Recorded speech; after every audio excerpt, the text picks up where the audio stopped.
OK, vítajte, ja som Trampen zo Shadow Game Studio a chcel by som vám povedať o tejto informačke niečo, prečo som ju urobil vlastne. Urobil som ju pretože Shadow Game Studio sa práve rozbieha.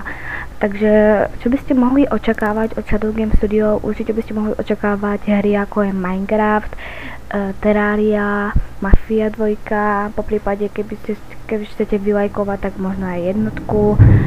Potom je tu GTAčko 4, možno bude aj Skate 3, pak bude TMNT, ďalej sme sa rozhodli tam dať tu, ako sa to volá, momentíček, neviem si spomenúť na názov jednej hry, počkajte, bola to, áno, Heroes 5, určite tam tá bude, potom bude Warcraft 3, to si nemusíte nechať ujsť. Potom tu budú nejaké tie recenzie o nejakých tých hrách a tak ďalej.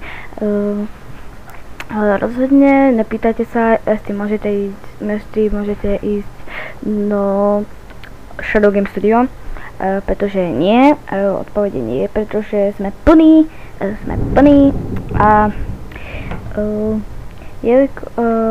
jak to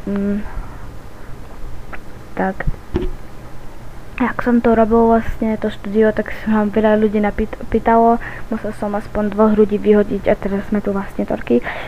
Keby ste nechcete nejaké detaily, píšte mi na Skype, ktorý nájdete v popisku videa.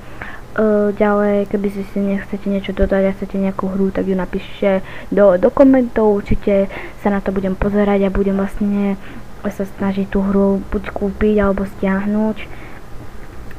A ešte niečo, určite sa môžete tešiť na vlogy o hrách a možno budú i tí unboxingy, když budeme mít nejaký tí... Pane Bože, proč to dávam češtinu? Ospravedlňujem sa, bol som práve s jedným Čechom. Budú určite unboxingy o hrách, o nejakých tých zberateľských edíciách, keď sa niečo navrhne, takže určite si to nenechajte ujsť. Čaute.